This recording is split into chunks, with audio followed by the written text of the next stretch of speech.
আসসালামু আলাইকুম রহমতুল্লাহি ওয়া বারাকাতুহু। প্রিয় দিনদার মুমিন মুত্তাকিন ভাই ও বোনেরা, আজকে আমরা এই ভিডিও থেকে জানব মৃত্যু কলব জীবিত করার 5টি গুরুত্বপূর্ণ আমল কি কি।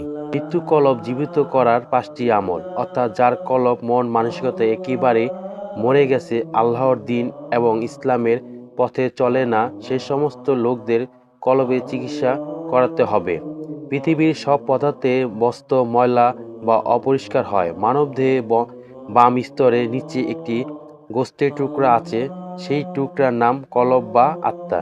সেটি বালেগ হওয়ার পর থেকে মৃত্যু পর্যন্ত জানা অজানা বিভিন্ন গুনাহে অপরিষ্কার বা রোগাক্রান্ত হয়, আর তা পাপের দরুন রোগাক্রান্ত বা ময়লা হলে সমস্ত শরীরটা অসুস্থ বোধ হয়। পবিত্র কোরআন পাকে ইরশাদ করেছেন, যেদিন ধন সম্পদ ও সন্তান সন্তানি কোনো কাজে আসবে না, সেই দিন উপকৃত হবে কেবলমাত্র সে যে আল্লাহর নিকট আসবে বিশুদ্ধ কলব বা আত্মা নিয়ে। বিশুদ্ধ কলব বা আত্মা করার জন্য 10টি গুরুত্বপূর্ণ আমল। 1. আল্লাহর প্রতি ঈমান না আনলে আত্মা কখনোই বিশুদ্ধ হবে না। 2. তাকওয়া, আল্লাহ পাকের ভয়ে যাবতীয় পাপাকাজ থেকে বিরত থাকার নামই হলো তাকওয়া। তাকওয়া দ্বারা যে কেউ নিজের কলবকে পরিশুদ্ধ করতে পারে।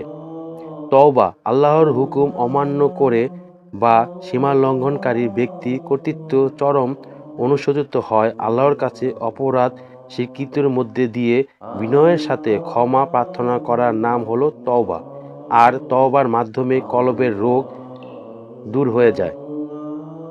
4. তাওয়াক্কুল, সর্বস্তরে এক আল্লাহকে উপর কেবল নির্ভর হওয়াকেই তাওয়াক্কুল বলে। তাওয়াক্কুল ছাড়া কলব কখনোই সংশোধন সম্ভব নয়। 5. জিকির, আল্লাহকে স্মরণ করার নাম জিকির। কলবের যত ধরনের ময়লা আবর্জনা আছে তা থেকে পাক সাফ করার অন্যতম মাধ্যম হলো জিকির। 6. কুরআন তিলাওয়াত করা।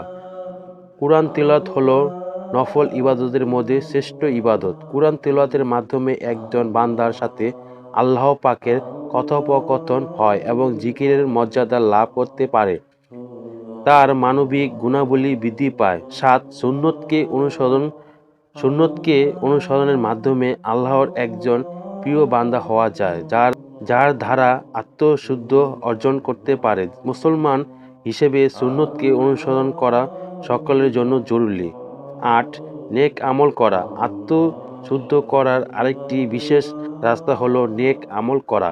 শুধুমাত্র ঈমান আনলেই হবে না, মানব সৃষ্টির অন্যতম লক্ষ্য হলো আল্লাহ পাকের জন্য ইবাদত তথা নেক আমল করবে।